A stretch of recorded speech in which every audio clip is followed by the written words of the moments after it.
What is up, guys? Welcome back to the channel. Today, I just want to say I am sick of rain. It has been raining here for 2 weeks. You can't get nothing done. You're constantly fighting the worms trying to leave the bins because the barometric pressure is all off. Got them thinking they're going to drown.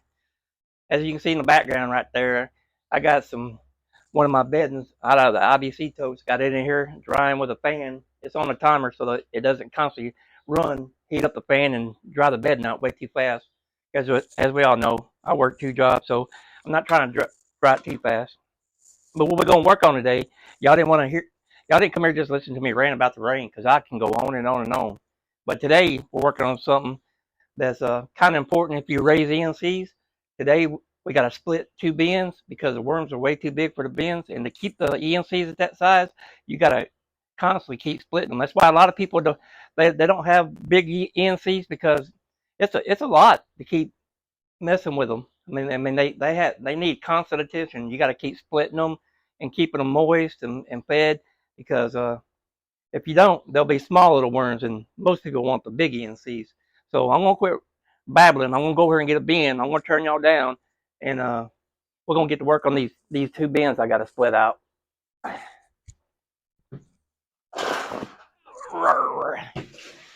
All right, there's bin number 1. And man, these things got cocoons everywhere, everywhere. ENCs are kind of like Euros. They like a lot of carbon. That's why you see a lot of this cardboard in here.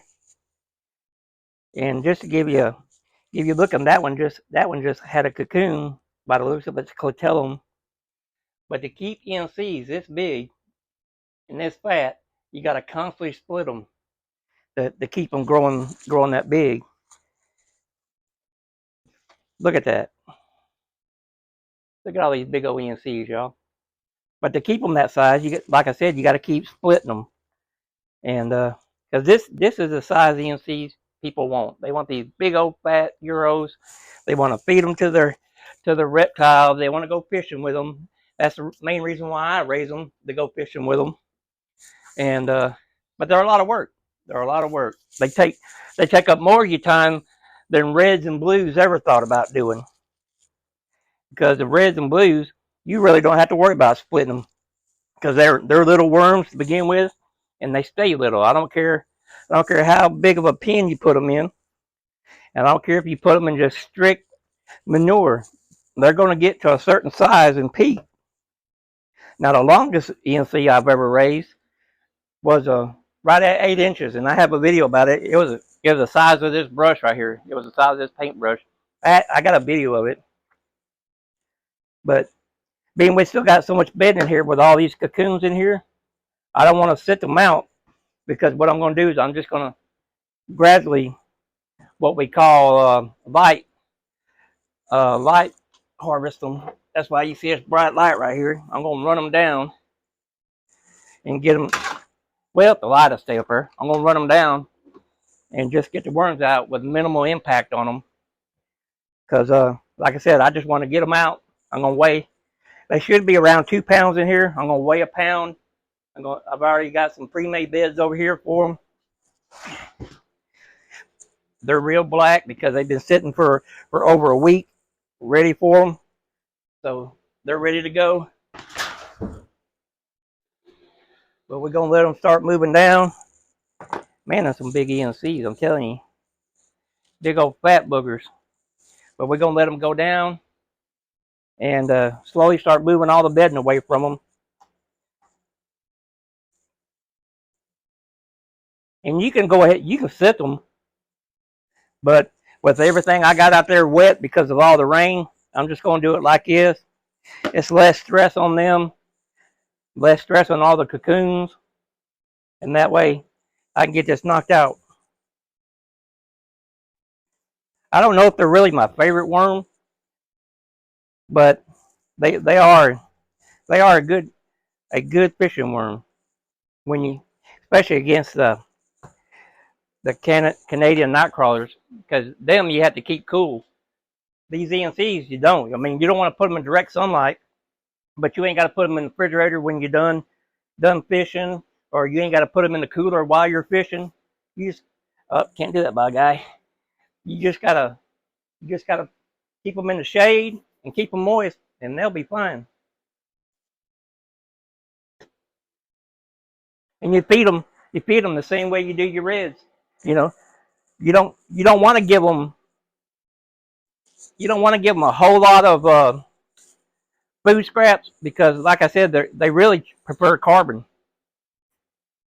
If you keep them, if you raise them in peat moss or cocoa coir and put a little manure in there, they'll be happy as a lark.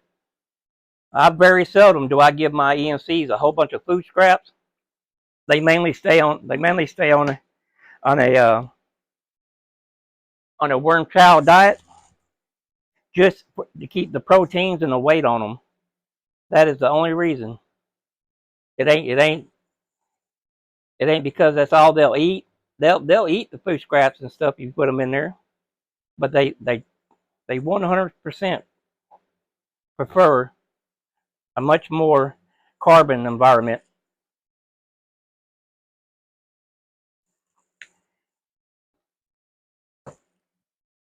But with all this rain and all this humidity and the barometric pressure sky high, they're just like everything else. They don't want to go down. I got the lights on them. I got the lights on the reds. I can imagine what my power bill is going to be at the end of this month. But it is what it is. I'm sorry the light's blocking a lot of y'all, but I gotta keep it over the bin so they'll go down.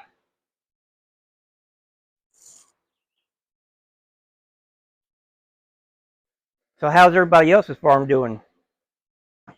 We're just about to hit the peak of the sales for worms.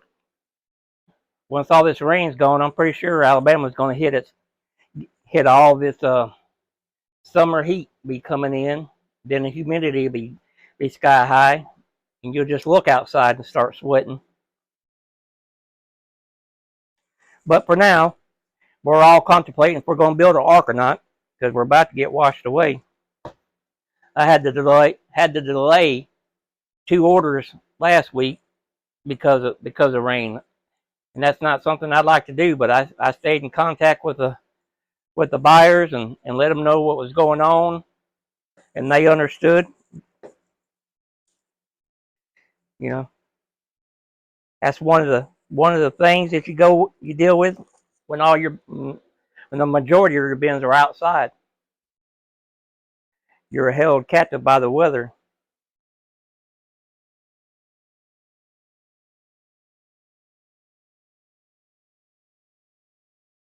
But they're not taking too long to go down. You got 1 or 2 stragglers that like to take their time. You know, usually if I wasn't filming this, I'd scrape off a top layer, get a little bit off, and then I'd go say with the worms I got over here dry, and I'd come over here and mess with them. I'd turn all the dry dirt under and bring some of the moisture bedding up to the top, which is what I'm probably really fixing to do, because I can't keep sitting here scraping on them. I got to give them a chance to go down.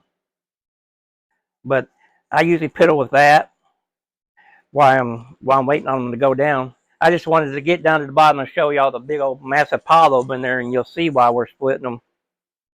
Now all these cocoons in here, they'll stay in this bedding. Once I get the worms out, all I do is level it back out, water it down, put a cover back on it, and set it on the bottom of the rack and mark it cocoons. But these worms here lately, I don't know if it's because spring's coming on,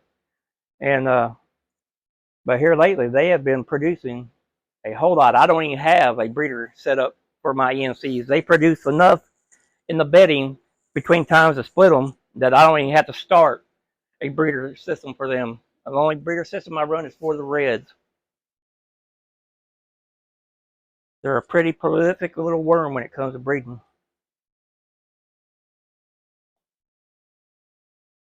And very simple to raise.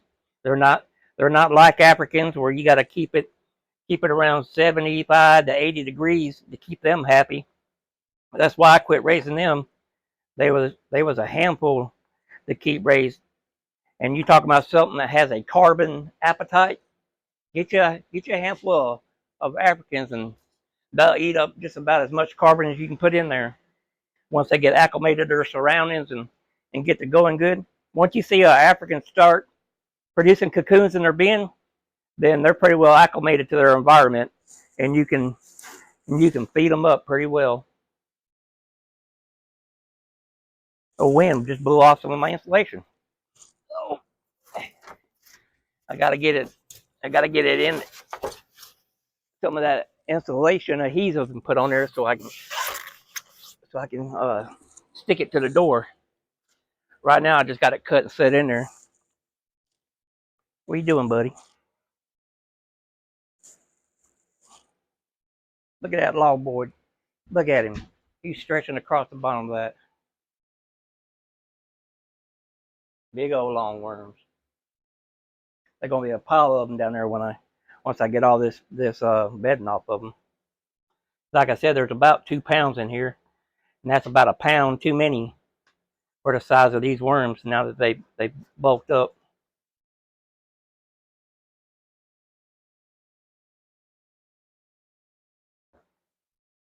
Y'all like raising ENCs, or y'all predominantly one species of worms?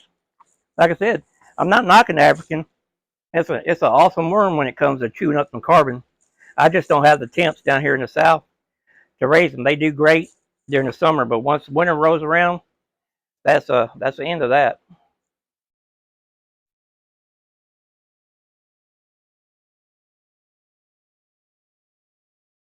Man, I tell you, there are cocoons everywhere. This is why I don't have a breeder set up for ENCs. You don't have to have one. I mean, there's just cocoons everywhere in there. They're doing their job, partying at night. I can tell you that right now.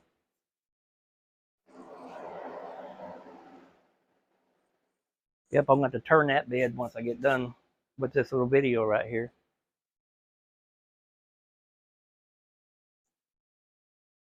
I could cut it short. We're already at 12 minutes, but like I said, I wanted y'all to see the pile of ENCs down this tray. I got this one and 2 more to do, but I'm only going to film this one because they're all the mirror image of each other. They all look the same. Now the next time you see them, they'll all be in their 1 pound groups, and they won't be as many in there. Look out, bud.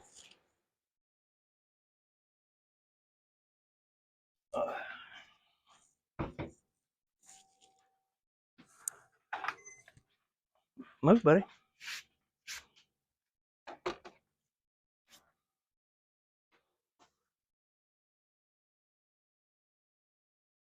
But yep, go on some ENCs. Just go to the website. I'll be more than glad to give these a new home. Because once you see them, you'll be like, man, we need some ENCs that big in our life.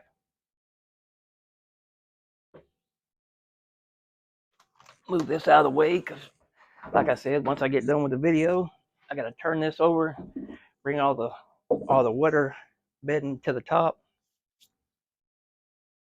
But once I get done with these, I'll wash my hands real good before I ever stick my fingers in there. You don't want to cross-contaminate anything.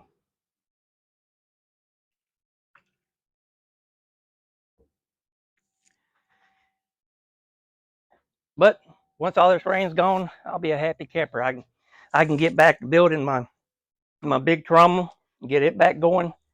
You know, it's just been sitting outside under one of the carports ever since we got done building it inside the house, because it's been too wet to work out there and try to build the frame for it. I really didn't want to go with wood because it's going to be heavy using wood.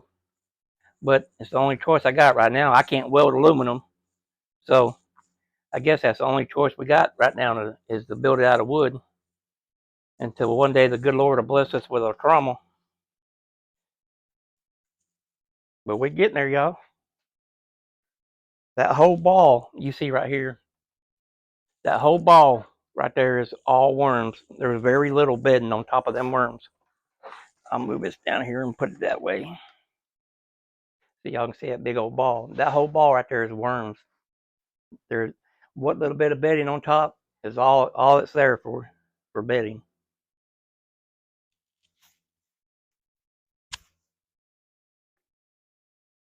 When you get this many people in your bin, it's time to evict some of them, and that way everybody continues to have a good life here on New Soil Worm Farm. They won't be all cramped in, and they'll produce even more once I split them. They'll be like, hey, this place is bigger than the people we got here. We want to do something about this.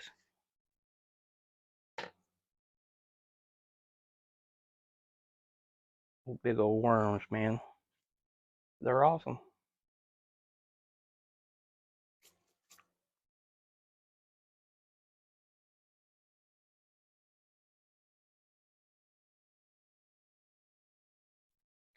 All right, gang, there you go.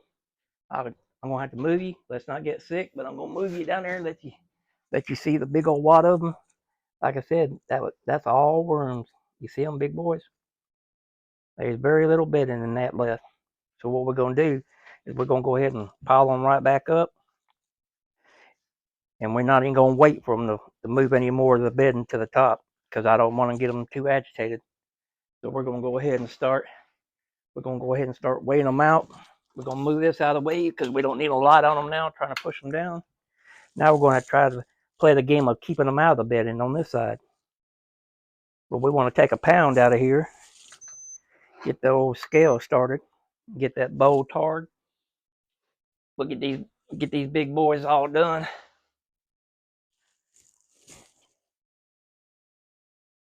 Come on, calibrate.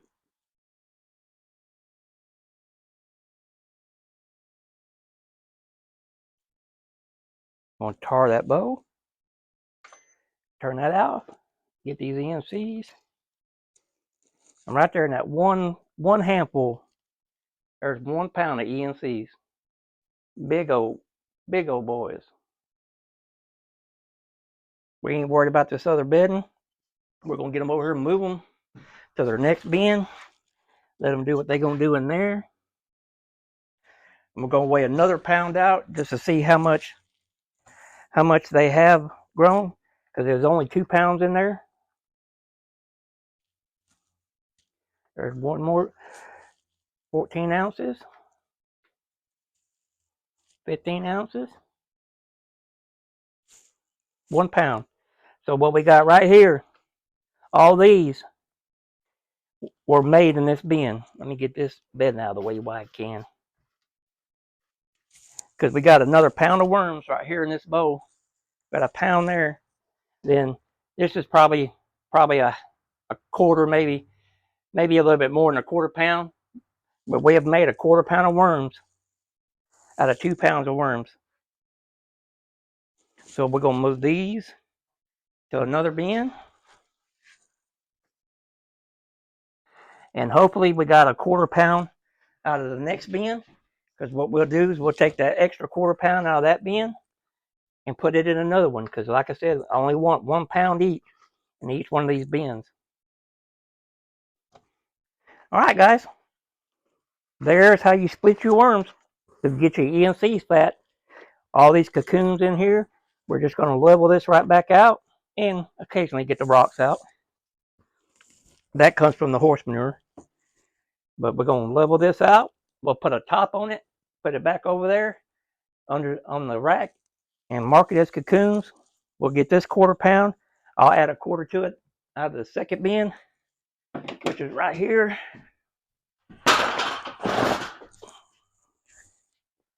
I'll take this top off of this bin, and I'll put it over here on the cocoon bin now. We'll mark that tray cocoons, and we'll start the whole process over. There you go. There's another bin full of big old ENCs.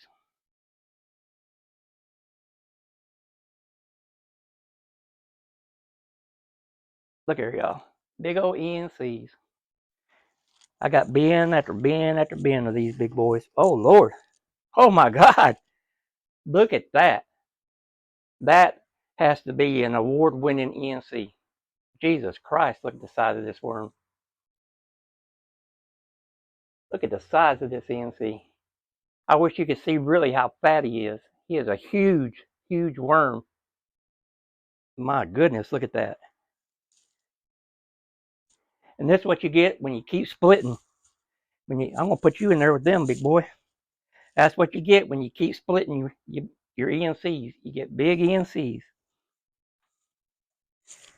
All right. I know y'all got things to do. I'm glad I come across that big one before. Man, this tray is full of all the monsters. Look at that. That's a chubby one right there. But that's how y'all get them. Just like that. All right, guys. I'm not going to run the video any longer. I can sit here and look at these big old things and talk about them because I love ENCs. They're nice, nice worms. Great for your reptiles. Great for fishing. And you keep splitting them, and you too can have your monsters like this as well. Y'all put this one in the Guinness Book of worms there, because that is a huge ENC. My God. I got to take a picture of this one all by his lonesome. All right, guys. I'm going to let y'all go. Hang in there. Wish you like, subscribe, share us out. Keep us going. I appreciate everybody who has subscribed. I appreciate everybody who has that comments on the videos all the time. I just appreciate y'all's support. We love you, and we hope that you have a wonderful worm season, and we're going to stick around and keep talking to you and trying to help you out as much as we can. Keep the emails coming, phone calls coming. I don't mind helping anybody, but we're going to keep saving the soil. One huge, that's all it takes is one huge ENC at a time, y'all. Keep saving the soil, guys. All right, this is Bobby, New Soul Casting, saying we'll talk to y'all later. Goodbye.